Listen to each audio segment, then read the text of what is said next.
آپ اپنی مرضی کرتے ہیں تو پھر ان کی طرف آنکھ اٹھا کے نہ دیکھیں.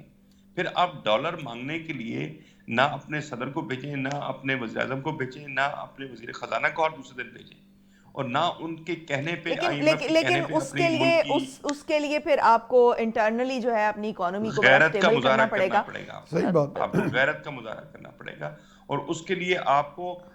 جو آپ نے کہا کہ بیلنس کیسے کر سکتے ہیں، ہم کر سکتے ہیں. ہماری فارن پالیسی جو ہے اس کے کئی ڈائمینشنز ہونی چاہیے، جس میں چائنا کے ساتھ تعلقات، امریکہ کے ساتھ تعلقات، مشرق وسطیٰ کے ساتھ تعلقات، اور سینٹرل ایشین اسٹیٹس، رشیا اور سینٹرل ایشین اسٹیٹس کے ساتھ کیسے تعلقات ہوں گے ہمارے، یورپ کے ساتھ ہمارے تعلقات کیسے ہوں گے، اور اس کے اوپر آپ کے اپنے مفادات کیا ہوں گے. یہ تمام چیزیں کیا ہم لوگ بتائیں گے ان کو؟ ہم تو صرف ڈسکس ہی کر سکتے ہیں نا، ہم تو بتا سکتے ہیں. آپ کیا سمجھتے ہیں کہ کیا ریزنز ہیں کہ ہم یہ ایک تو لانگ ٹرم پالیسی کے ساتھ اور جو ہمارے دوسرے ممالک کے ساتھ تعلقات ہیں ان میں ہم میوچل انٹرسٹ کے ساتھ کیوں نہیں جاتے، اور جو ہے ہمیں کمپرومائز ہی کیوں کرنا پڑتا ہے ہمیشہ؟ نہیں، ظاہر ہے جب آپ ایک ساؤنڈ فوٹنگ پہ کسی ملک کو اپروچ کریں گے تو پھر بات اور ہوگی. تو جب واقعی آپ صرف مانگنے والی بات کریں گے یا آپ ایک ریسیونگ اینڈ پہ ہوں گے تو پھر آپ اس طرح کی بات نہیں کر سکتے. لیکن ہمارے ہاں ماضی میں اس طرح کے فورن، دیکھیں اس میں سب سے بڑی کمی جو مجھے دکھائی دے رہی ہے کہ فورن افیئرز کو سمجھنے والے لوگ فورن پالیسی کی فارمولیشن نہیں کرتے. فورن پالیسی کہاں پہ فارمولیٹ ہوتی ہے وہ بھی آپ کو پتہ ہے، کہاں سے بعض کا آپ کو کوئی ایک ایڈوائس آ جاتی ہے، یا میں کوئی اور لفظ نہیں بولوں گا، کہ جس میں جو فورن پالیسی کی سینسٹیوٹیز ہیں وہ جہاں ہمیں اس کے مطابق کیا فیصلے کرنے ہیں، کون سے فیصلے نہیں کرنے،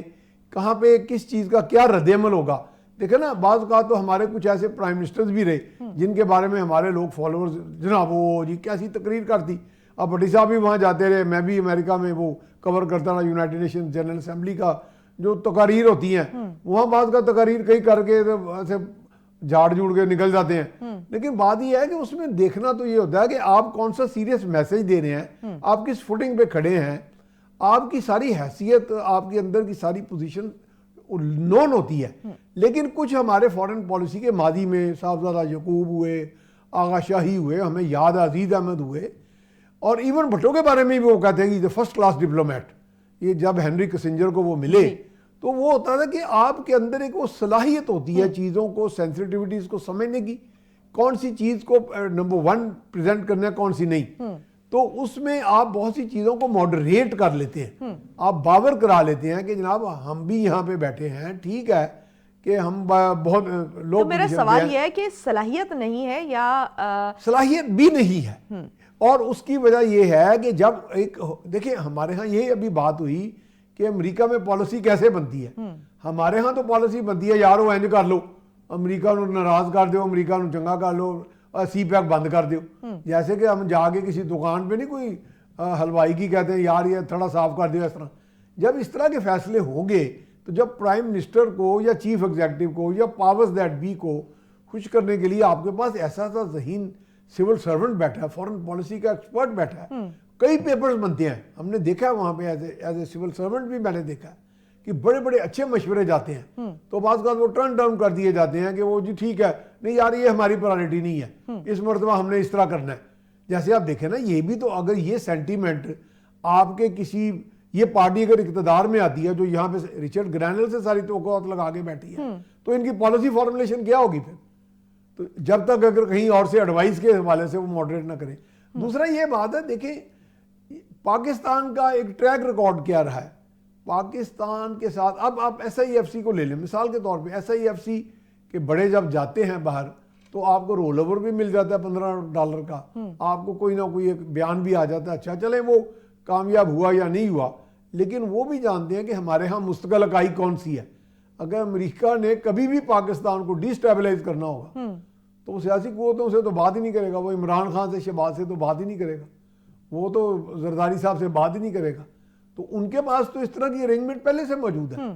تو میرا نہیں خیال ایسی بات کرنے کے لیے ان کو ویسے بھی سوٹ یہی کرتا ہے کہ وہ بعض اوقات کہتے تھے یار ایک ہی پاکستان نے جمہوریت کا رولا پایا ہے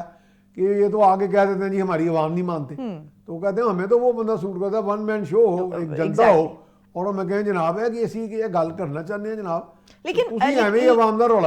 لیکن کمنگ ٹو دا پوائنٹ کہ یہ جو ابھی اس وقت ساری فضا پاکستان میں قائم ہے اور کسی حد تک دیکھا جائے تو پوری دنیا میں قائم ہے، کیونکہ جس طرح سے ٹرمپ وہاں پہ امریکہ میں پاپولر ہوئے اور جس طرح سے ابھی رچرڈ گرینل جو ہیں وہ پاپولیرٹی کے لیے جو ہے وہ اس طرح سے بیانات دے رہے ہیں، یہ جو ایک فضا بن گئی ہے کہ جہاں پر حقیقت میں اور آپ کہہ سکتے ہیں کہ فکشن میں فرق کرنا مشکل ہو گیا ہے، تو ایسے میں کیا راستہ اختیار کیا جانا چاہیے؟ کیونکہ یہ ہم ٹرینڈ جو ہے وہ پوری دنیا میں دیکھ رہے ہیں۔ دیکھیں بہرحال وہ تو پھر یہی ہے کہ آپ کی انٹرنل اسٹرینتھ اور جو یونٹی کا لفظ سے مجھے تھوڑی خار بھی ہے، کیونکہ یونٹی کو یا ون پیج کا ہم منترا اس طرح بول دیتے ہیں کہ جیسے یہ بالکل پاسبلٹیز میں نہیں آتی چیزیں کہ ہر چیز ہی آپ جیسے میں سوچ رہا ہوں دوسرا بھی اس طرح سوچ رہا ہو، لیکن جب ہم یونٹی کی بات کرتے ہیں نا، کوہیزونیس کی بات کرتے ہیں، یعنی ایک انڈرسٹینڈنگ ہونی چاہیے گریٹر تمام قوتوں میں، تمام اداروں میں، تمام بیوروکریسی میں، سول اور ملٹری میں، کہ جی ہم نے اپنا کچھ خدمات بھی سر انجام دینی ہے،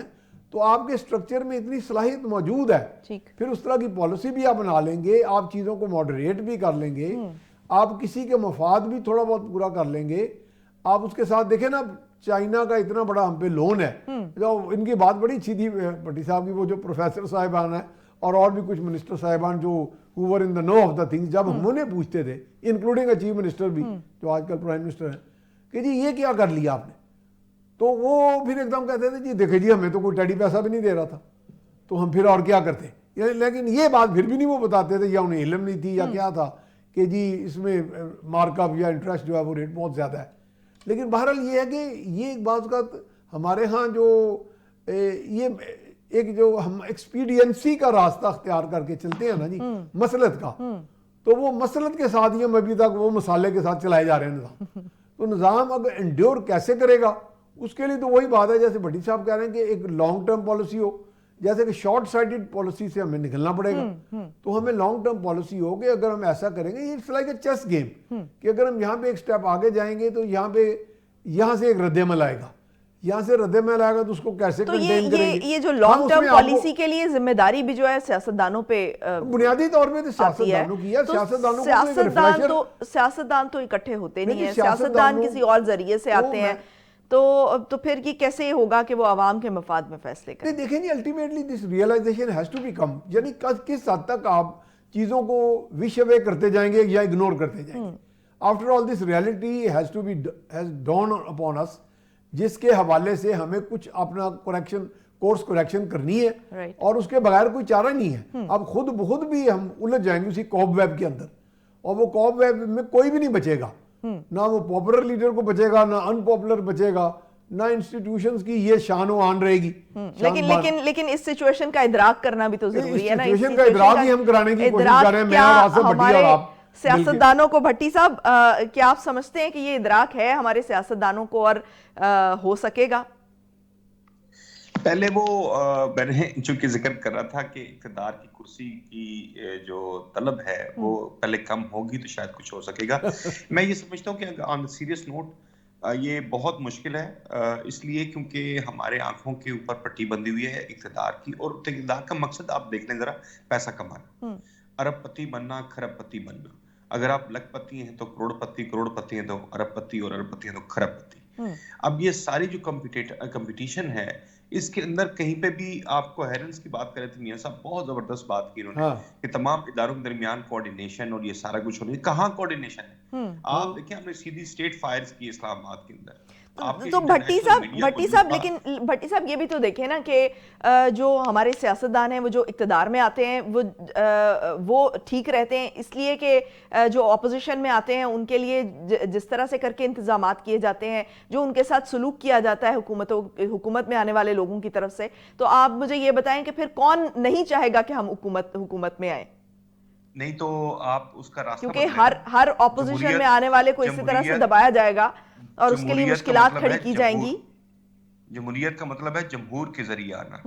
آپ جمہوریت میں اقتدار میں کیسے آتے ہیں، آپ اس بات کو بھی مد نظر رکھیں نا۔ آپ یہ بڑا آسان کہہ رہی ہیں، بڑا آسان ہے کہ ہمیں یہ سمجھنا چاہیے کہ اقتدار کے علاوہ بیچارے کہاں جائیں، بیچارے کہاں سے ہو گئے؟ وہ اسی چور دروازے سے آتے ہیں، پھر وہی لوگ جو کہ ان کو لے کے آتے ہیں وہی اٹھا کے ان کو جیلوں میں ڈالتے ہیں۔ لیکن اس کے لیے بھی عوام میں شعور ہونا چاہیے نا، عوام اپنے رائٹس لینے کے لیے اس حد تک، عوام میں شعور ہے، آپ کو شعور کا مظاہرہ کرنا پڑے گا. آپ کو جب اقتدار میں آپ آتے ہیں تو آپ کو اپنی انٹرنل تمام پالیسیز کے حوالے سے عوام کو اعتماد میں لے کے آگے چلنا ہوگا. جیسے امریکہ یا دنیا بھر میں ایون انڈیا کے اندر بھی ہوتا ہے کہ آپ عوامی نبض کو دیکھ رہے ہوتے ہیں اور ان کے حالات کو دیکھ رہے ہوتے ہیں کہ ان کے حالات کو کیسے بہتر بنانا ہے. وہاں پہ تو آپ یہ کیمپینز میں دیکھ لیں نا, کیمپینز میں ہی وہ ڈفرینس نظر آ جاتا ہے کہ وہ کیمپینز میں پالیسیز کی بات کر رہے ہوتے ہیں, ہم اس پالیسی کے ساتھ سٹک ہیں, یہ پالیسی لے کر آئیں گے, لیکن ہمارے ہاں جو ہے وہ صرف انتقامی اور جو انتظامی سیاست ہے وہ ہو رہی ہوتی ہے. تو یہ کیسے ہوگا؟ یہ آپ کی درست ہے, لیکن ابھی اس میں تبدیلی لانے کے لیے ایٹ لیسٹ پاکستان کے اندر اب آنے والی جو جنریشن ہے, یہ جو جنریشن گیپ ہمیں نظر آتا تھا پہلے, اب وہ فل اپ ہونے جا رہا ہے. اسی لیے آپ نے کبھی انٹرنیٹ پہ پابندی لگاتے ہیں, کبھی آپ کچھ کرتے ہیں, کبھی آپ کچھ کرتے ہیں. بیسیکلی جو 60% یوتھ ہے, میاں صاحب اتفاق کریں گے اس بات سے کہ آپ کے ملک کا مستقبل ان سے وابستہ ہے. آپ کی انرجی ہے. آپ کے ملک سے 20 لاکھ لوگ 25 لاکھ لوگ نکل گئے. آپ نے اس بات کا خیال کیا کہ وہ کیوں ملک کو چھوڑ کے جا رہے ہیں؟ لیکن جو لوگ وہاں پہ ہیں اس وقت, ان کو تو سنبھالیں. اور اگر آپ نے نوجوانوں کی امنگوں کے مطابق اور پاکستان کے مستقبل کی خاطر فیصلے نہ کیے تو پھر آپ کو اسی طرح